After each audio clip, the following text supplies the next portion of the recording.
If you want to be successful in life, mindset. Either we will find a way or we will make one. Marcia, thanks for coming to our house. Thank you for having me. I can't believe I'm here with the two famous lampshades. Yes, the lampshades. They're not graphics, they're not backgrounds. No, this is my house. You know, it's all real. We go back a little bit of a long way, and you've done super well. Yes. So you've got, how many rent-to-rents do you have? 9. So, and you're making a profit of how much? About just shy of £7,000 a month, but I would have had more. I had to give some back during the pandemic. Right, okay. About 3 altogether. And you've bought a house, which you're now refinancing? I bought a house from saving my money, working hard, saved my money, bought a house which used to belong to you. Correct. We can't which you didn't even know at the time. I didn't know, but when I was sent like a secret list of properties for sale, and I was asked to find buyers, because I do that as well, a bit of that as well. And I just honed in on one property, and when I did my super sleuth investigations, I realised that it was yours. Yeah. And so I wasn't buying it blind. You knew if it's good enough for me. Exactly. Although I was selling it. You were selling it, and I was like, why is he selling it? But I was satisfied, and I did my DD. And then I'd seen you when you found it. Yeah. And you did the YouTube, because I was following you on YouTube. Yeah. And you did the YouTube thing, and I'm like, oh my goodness, this is a sign. I've seen the inside of this property already. Yeah. I don't need to worry about doing a viewing. I knew what it was like, so I just went ahead and I just bought it. I was $3,000 short. And I had to borrow $3,000, and I scripted. I gave jewellery. Yeah. Like, hold back, give me the money, and then I paid everyone back, and then I refinanced it. Yeah. And I'm at this stage now, looking for the next. Did you pull out all your money? All but about $7,000. Okay, so you ended up with a house for $7,000. Indeed. I'll tell you why I sold that house, because I sold quite a lot of houses. When we went, there's a bit of a misconception. Sometimes people think that my training business is like really profitable and makes loads of money. And don't get me wrong, some months it can be, but more years than not, my training business has actually lost money. And my property business is what's always kept it going. So when we went into lockdown, and I have £500,000 a month on venues and offices and staff. Overheads. Right. Oh wow. You know, and my property business, a lot of the training companies went bust over lockdown. My training company was flourishing over lockdown because the property business was able to continue sort of, financing the staff and everything like that. Yeah. And that's why I sold some of my little houses, just to literally pay people's wages. Yeah. And you snapped it up. I did. I was annoyed about that, I can't lie. That was one of my babies. I sold about 7. I've still got her, don't worry. At least it went into a good person's hands, I'm taking good care of her, and I've got plans. I've got big plans. Good, yeah. HMO. She's going to become an HMO. Of course. So when did you first discover Rent2Rents? Do you know, it's a funny story, because I was doing Rent2Rent. I had a property in Putney way back in the day, like nearly 20 years ago. And I just realised, if I just rent out each room, I'm going to make way more money. But it wasn't called Rent2Rent. And that's what I was doing. So anyway, fast forward, 20 years later, unemployed, job seekers allowance, blah, blah, failed businesses behind me. Somebody said, this thing called Rent2Rent, I think you'd really be good at that. You really like it. And then I realised it was what I did on that first Putney property, which I had to sell. And so I started I had a failed cleaning business. I had a failed restaurant. I was fired from my letting agent job. I was lettings manager. That's where I got a lot of my background training. Yeah. But I was lettings manager, and I got fired from there. Why did they fire you? They just bitches. They just couldn't handle Marcia. They just couldn't handle the greatness. Yeah. You know what though? If you're an entrepreneur though, sometimes if you're an entrepreneur and you're in a job, it's not a good fit, is it? When you're working with somebody. Yeah, exactly. I lasted 3 months. I think it was a combination of I could feel it coming. Yeah. And I just wanted to get out. It was like a suit that weren't fitting me well. Right. I used to sit at my desk and go, because I see this woman swan in and go, I want to see this for my client, and I want to see that for my client, and then jump in a Range Rover and zoom. I'm like, what is going on here? I want to live like that. Yeah, and now you do. And I'm like, rocking up in your fancy new Mercedes with the top off. Yeah. You know, living the good. You just moved house into. Where do you live now? Surrey. Oh, sorry. Yeah. I didn't know it was that kind of area. It's beautiful. It's really lovely. And where did you move from? I moved from Streatham. What made you move to Surrey? Well, my kids have grown up. The last one left home. He's 19, and I had to downsize, so I just got an apartment there. Yeah. And that's why I moved. But I used to sit at my desk when I was working for this estate agent and go, how do I get from here to there? Where I see that woman waltzing in and out. And how do I get from here to there?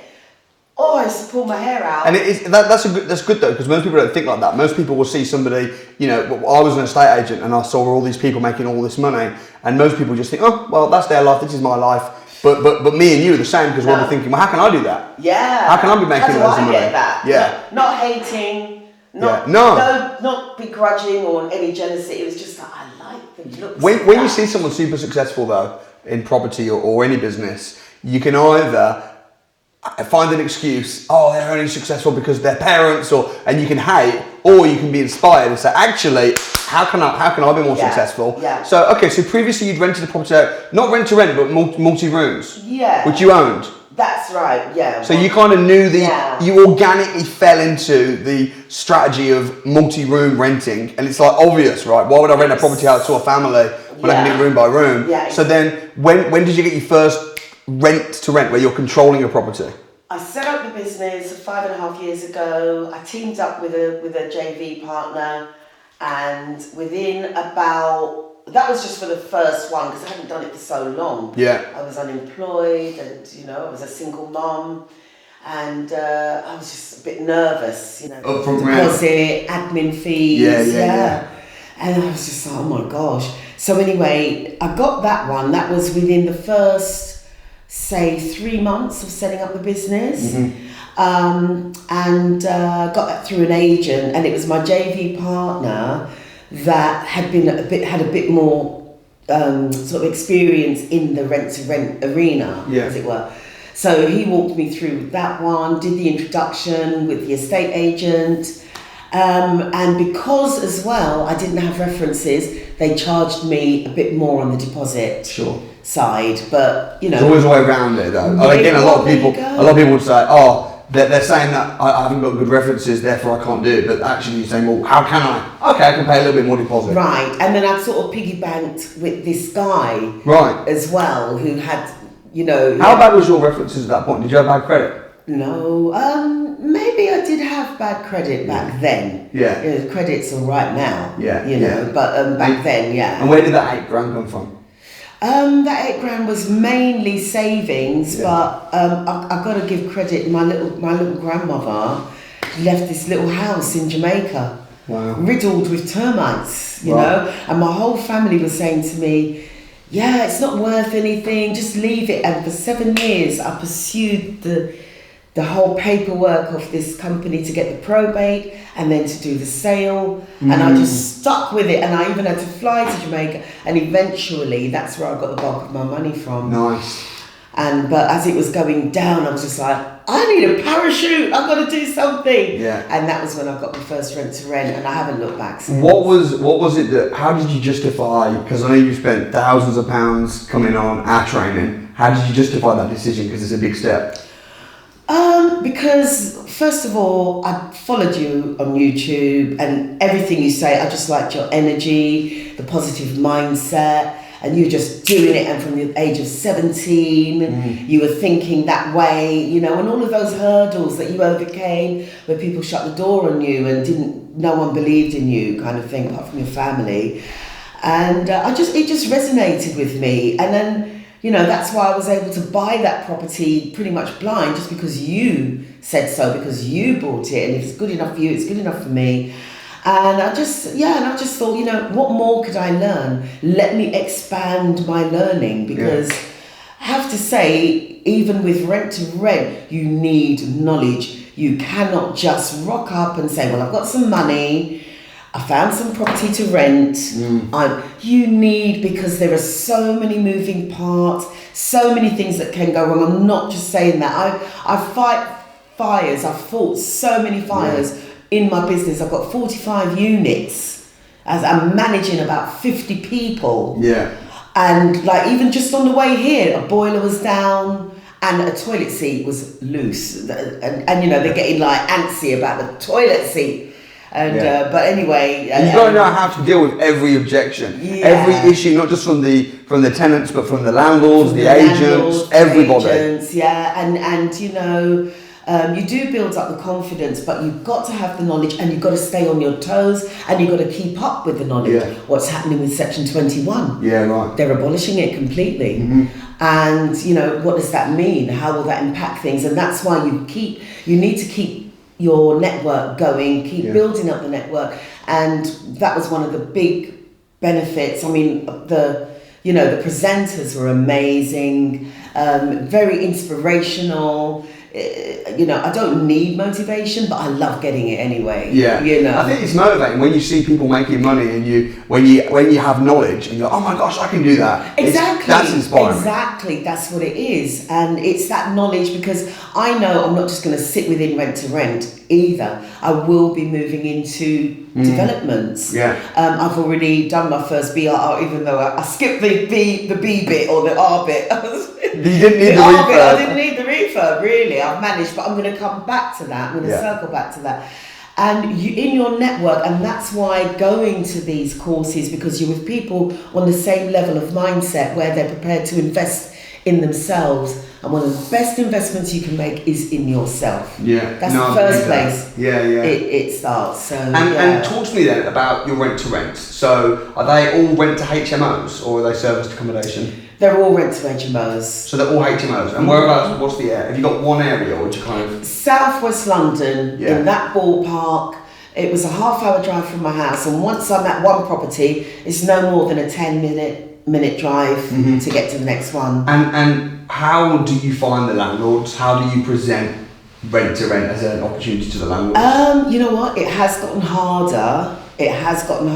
But how I did it was, like I said, I piggybacked with that JV partner, and he was the one that found the first estate agent, and that estate agent then did introduce me to another property near to the first one, because that's their patch. It just so happens. And so when they introduced me to that one, the landlord fell out with the agent, and then the landlord came to me direct and gave me 2 more properties. He said, you keep this one and I'll give you 2 more. So those were 3 more, so that's 4 all in the bag. And then the agent came back to me, and I took another 2 of them, but then I had to give them back during lockdown. But then one of my handymen, a decorator, because I always tell my handyman, look out for a property for me, I will pay you. You know, I'll give you a referral fee. So one of my decorators, handymen, introduced me to this landlady, and she's a doctor, just very busy. Her flat was run down. It even smelt really bad. One of the rooms was disgusting, like a goat was living in there. Like, this is a house full of goats. It really smelled. And but I just had the vision. I just had the vision. And I said to her, don't worry. And I put down a new floor. I did a little upgrade. I got it from a really good rent and no deposit. I don't know how I did that one. I just went for it. I was just like, no deposit. Look at the state of the place. Blah, blah, blah. And that's been, I've been dealing with that for about 3 years, that one now. And how much does that one make? That one, well, do you know what? It goes up and down, doesn't it? And I haven't looked lately, but I average across the portfolio, they're about 650 to 700 per property. A pop. Yeah. And how do you know whether a deal is good or not? So when you're taking on a rent to rent, how do you know if it's going to be a good deal? Yeah, you have to look at each room, see how much you can get for each room, and be moderate with that. Don't go for the maximum, because there's a range often. I can get 650 for this room. I can get 750 for this room, 725. If it's a couple, 800. But I always go for the lower Yeah. estimate of what I can get. Add those up, and then you're gonna take away, what you think is going to be the expenses on top of the rent. So you minus the rent, minus your expenses, which are going to go up, and which is a bit scary. But you minus the expenses because we provide cleaners every 2 weeks as well. And what's left is that's your margin, and you have to decide what is the minimum. So tell me, Marcia, what are the benefits to the landlord of accepting? Why would the landlord not just rent it out himself, room by room? Oh, no. Most landlords, they're working, or they're retired, or they want to retire. They want to spend time with their grandchildren, their family, their loved ones, or they're working and they're really busy in demanding jobs, and they just, they can it just can be a bit too much. So the benefit is, first of all, what I love to let them know is it's a free service. Free to landlords, unlike an estate agent where they're going to charge you a fee, and when the property is empty with an estate agent, you've still got to pay your mortgage. You're still shelling out if you're a landlord. So the benefits are, we look after the property, we do regular inspections, you know how much is coming in every month, regardless if it's empty or occupied. It's none of your business, nothing to do with you. We reference the tenants, we make sure they're keeping it up. We have all the hassle of marketing, viewings, getting them in, contracts, and all of the compliance stuff as well. And hassle free. Yeah. Just look at your bank account and just say, Marcia's paid me again. Yeah. But that's the thing though, because the product and the service that we're offering landlords is a good service, a lot of people trying to get a rent to rent and they're like, I'm struggling to get a rent to rent. I think it's because they're not sold themselves on how good the service is that they're offering. If you're not sold yourself, how can you sell a landlord?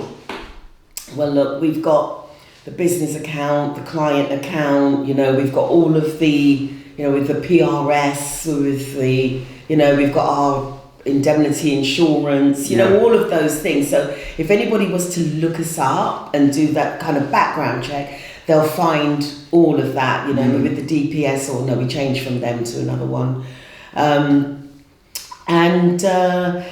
Yes, you have to know, and then I've got a great website as well. What's the website called? It's better than what it was anyway. What's it called? It's called reallifestyle.co.uk. Real Lifestyle. Real Lifestyle. Real Yeah. Lifestyle.co.uk. Yeah. What do you think about energy prices rising so highly at the moment? I'm mortified. I'm horrified. I'm speaking to the energy providers at the moment to see, what we can do to get them down. There's one property in particular, I got grey hairs overnight when I saw the bill. Yeah. But the other thing that I will be doing, I think we should do, is to communicate with the houses and make sure that they're aware of the pressure of those going up and what they can do to minimise those costs as well. Yeah, sure. Like what? Well, don't plug your appliances out. I've heard that somebody may have a fan heater. No fan heaters. Obviously not now. We don't need that. Turn off the heating. Obviously, when it's not needed. Don't leave the water. Well, water is not really an issue, is it? But don't leave water running, and just be mindful. See, my attitude with the bill prices is, with a HMO, what they're renting is they're renting the room with the bills included. If the bills go up, then the rents go up. Yeah. And I don't think anyone's going to be able to have a problem with that. Yeah, that's it. Because they're paying for the bills to be paid. Yeah. The bills are going up. Exactly, the bills and are going up. And we are seeing cost more. Room rents go up a lot as well. I have put some up, even before they said, because it was post-pandemic, I put a lot of the rents up because of, to get rid of them, I had to rent them at really rock bottom prices. Yeah. So I've put some of the rents up, aiming to get them all back to pre-pandemic levels, and definitely mulling over that whole how am I going to break it to them that, you know, your rent's probably add 20 quid or something, you know, per month. I think they'll accept that. I've got to, that's where I'm going. What do you think about occupancies? Like, what's happening in the market generally with your properties? What kind of occupancy rates do you have? I'm 99% right really? now. Yeah, 45 units. I've got maybe one empty room at the moment. Wow. High five. That's incredible. Yeah, one empty. How do you keep it so full? What are some of the proactive things you have to do to keep the houses full? Well, we take a 2 months notice. So we've got a lot of time to organise ourselves. We've taken good pictures from the jump on the majority of the rooms. Yeah. So they're always ready to go, picture perfect rooms. So that's another thing. So you're ahead of the game, and that's it. And just get them out there. On you know, on the usual platforms. And if you've got 2 months' notice, then you've got 2 months to find a new tenant, Indeed. Which is quite possible, isn't it? It's quite possible. So you've got plenty of time. I mean, ideally, I'm not going to start viewings with 2 months, but you know, you've got 6 to 8 weeks to get that done, and it's plenty of time. Just do viewings, respond quickly to inquiries. Like, I've got one person that his job is he's just on the spare room. That's him. Marketing, when a room comes up, he knows where to find the pictures, he puts them up, you know, and then he rejigs, and I say, like, how much are we doing that room for? No, put the price up.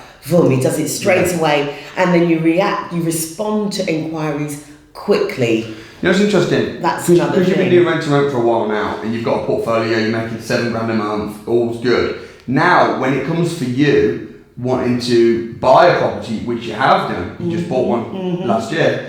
If you're wanting to run it as a HMO, you've got the experience. Yeah. Because rent to rent, not only is it good for giving you cash flow, but it's almost like a training ground for how to run successful properties. It is, and I'm going to, I think I mentioned I'm going to actually convert the one that I bought to an HMO, and that will pretty much double the income. Yeah. And I'm thinking of buying another one nearby, and I've already got the management team in place to handle that as well, to handle the whole thing, because it's far. Yeah, it is. Why did you buy the house so far away, Samuel? That's why I sold it though.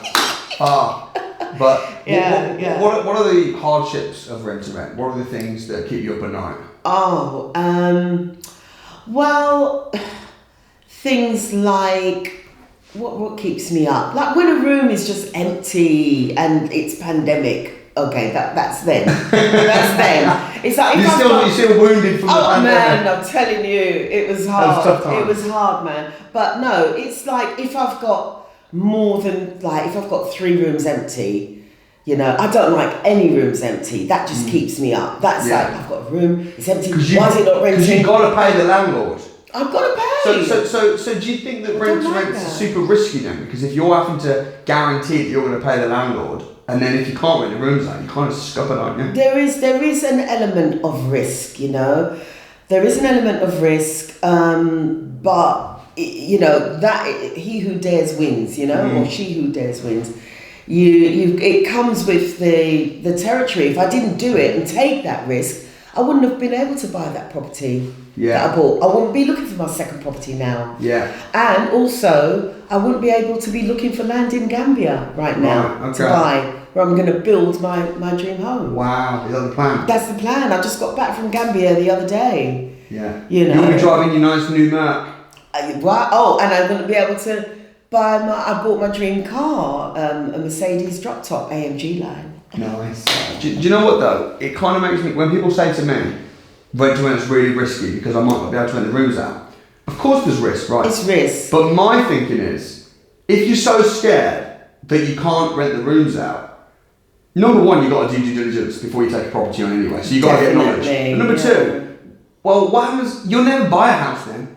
Because if you buy a house, the same risk is there. The only difference is you're not having, when you do rent to rent, you're not having to sink a massive deposit into it. But if you're so scared that, you know, what happens if it doesn't work? What happens if it doesn't? You may as well just stay at home and have a job. Yes. Because you've got to take some risk. Educated risk, but you've got to take risk to be an entrepreneur. Absolutely. And it's not for everybody. Rent to rent business is not for everybody. You know what happens is you start to earn, you know, for most sort of, let's say, regular people, whatever that is, but you know, you start to earn like, whereas maybe you were earning $2,000 a month before, you know, maybe $2,500. Obviously, people earn a lot more, but if you are in that bracket, 1,200, some people are earning less. Yeah. And then before you know it, you're earning $3,000, $4,000 a month, $5,000 a month.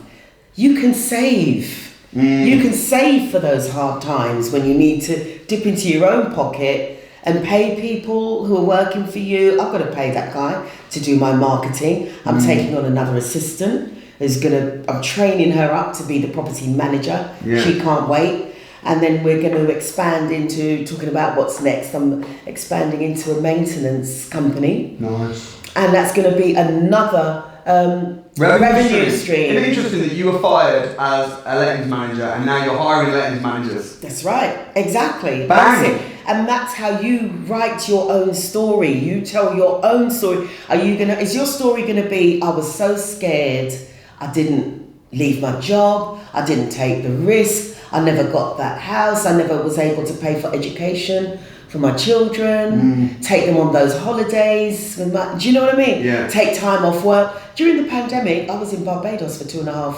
months. I don't want to sound big-headed. I'm not being big-headed, but it actually happened because I had my team here, and I was able to run things remotely. Yeah. And isn't that part of the dream as well? Absolutely. You can't have all the upside with zero of the downside. And of course there's risk. It swings and roundabouts. And people can always find a reason why to do something or a reason why not to do something. Yeah. But ultimately it's about how bad you want it. Listen, my neck is on the line and I'm so well aware. So I do work hard. I do work hard. When I jump in my car and when I'm walking to my car, sometimes when I first got it, I used to look out the window and it makes me smile because I know how hard I've worked. I've worked so hard, I fell asleep in my car and the applicant was there going, "Are you Marcia? Are you going to show me this?" I was just zonked in the middle of the day. You know, midnight, up, making beds. When one of the flats flooded, when we had those floods a few months ago, not muggins, but me, I was down on my hands and knees, soaking up mud and dirty water, you know, that flooded the flat because I wanted it done as soon as possible. You had time to wait 3 days. I didn't have time to wait for anybody. Yeah. And I was on my hands and knees, literally soaking up that nastiness. Yeah. And so you will don't think it's a cushy number. You will work hard. And yes, there is risk, but you just got to keep going and put the hours in and save your money for those difficult times when they come. Yeah. And then invest. You can keep investing in yourself so that you're doing bigger deals, so that you're not just doing rent to rent. You get to a point and then there's a bigger picture, and the bigger picture could be, and it is for a lot of people, going into developments. Why do you choose my training over all the other property trainers?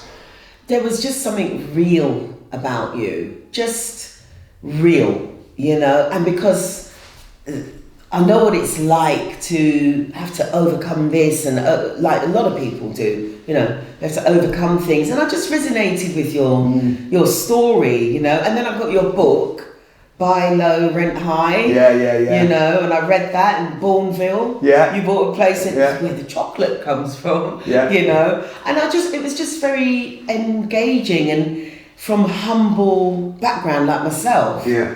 So that's why it just resonated, and you just straight to the jugular, and I like that. No messing about. Yeah, exactly. Why Gambia? Out of interest, why are you looking to build there?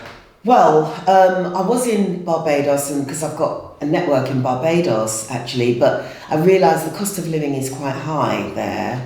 Like a loaf of bread is about £5. It's ridiculous.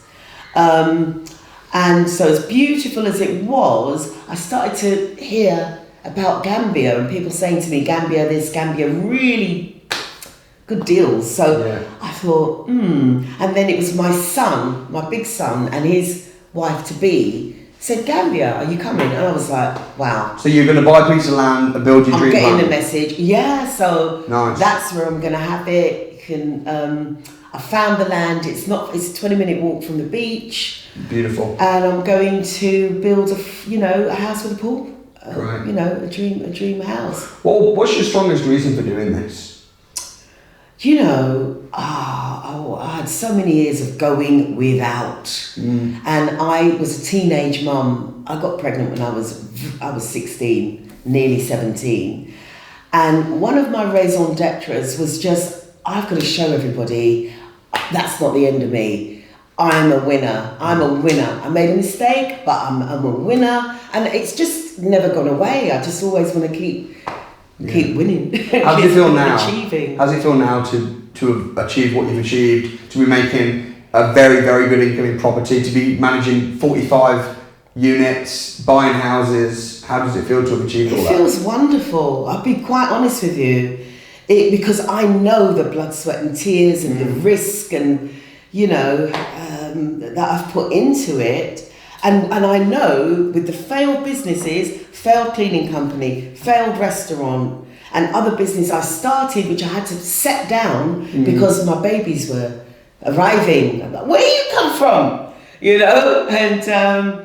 But now the youngest is 19. So it's been, and people were calling me, are you coming to this party? Are you coming? Oh, we're doing St. Lucia Jazz Festival this year. Are you coming? And I was always like, no, I can't. Yeah. I've got to look after my precious babies. Can anybody be successful in property? It's all about mindset. Yes, if you have the right mindset, you can, definitely. So like everybody can, but not everybody will. No, exactly. Exactly. That's it, long and the short. Whatever you want to do, if you want to be successful in life, mindset, attitude, positive. Like one of my strap lines is your attitude is dictates your altitude, and imagination is everything. It's a preview of what is to come. I didn't make these up. That was Einstein and the name escapes me at the moment, but those sayings are there, and I used to have those type of slogans on my wall when I was living in my council flat, when I was a single mum, when I was 18, 19, 20, and I made my son read them. We will make a way, either we will find a way or we will make one. That was one of the slogans, and he remembers all of that. Yeah. And now he's doing so well. That's so good. Well. And it's about, if you don't have that mindset, you can get it. Yeah. You can train your mind, you can retrain your mind. Don't let me start talking about all of that neuroplasticity and all of that stuff. But you can train your brain to think in a totally different way. So what would you say to someone who was watching this that maybe like yourself came from very little, humble beginnings, that really wants to get into property? What are the first steps? I would say first of all, don't listen to your friends. Don't share the good news with anyone. Just do your own research. The information is out there. When I was coming up, we didn't have the internet. We didn't have social media, Instagram, and that's another reason why I feel so good now, because I had to overcome so many odds without having that kind of ability to network and all of these. You've got access to gurus now. Gurus, look, I'm sitting here talking to you. You know what I mean? Yeah. There's nothing to stop you. So I would say... And I respond to everybody that messages me on Instagram. Yeah. Every single message I get. Yeah, well, I started messaging you and you responded. Yeah, that's the thing. It's like the world now, everything's so accessible. Everything's open and accessible. So I say, if you really want to be successful at anything, just believe it, see it. Believe it, see yourself doing it, train yourself every morning. That's what you say, that's what you say, that's what you see, that's what you do. I do it, I still do it every morning, and write it down, journal it, write it down, and take it out and look at it. Bob Proctor, take it out, I used to have a business card which I wrote on the back of the business card where I had my job, my last job where I was fired from, and on the back of it I wrote something ridiculous like, I will have £100,000 by 2018, crossed it out. It was 2016, crossed it out. 2018, crossed it out. I kept crossing it out, but I kept, and I put it on my mirror, and it did happen. Yeah. It did when I did the refinance on that property. Yeah. You know, it happened. My house. Your house, man. Bang. Your house. So I say, and that was from me coming from Hackney as a single mum, bereaved from a teenager because that father died. Right. And I raised that son. I didn't have a mum and dad. You know, it was thing. But I just kept on. I just lived for my son, and I just kept believing that I can be something great. And I just, and then I've read, I learned, and so invest in yourself, believe in it, and just keep going for it every single day. Keep going for it. Amazing. Well, I really appreciate you coming and sharing your story. Thank you. I look forward to seeing you continue to prosper. Yes, I'll keep in touch. And big respect. Thank you very much. Well done. Thank you. Well done.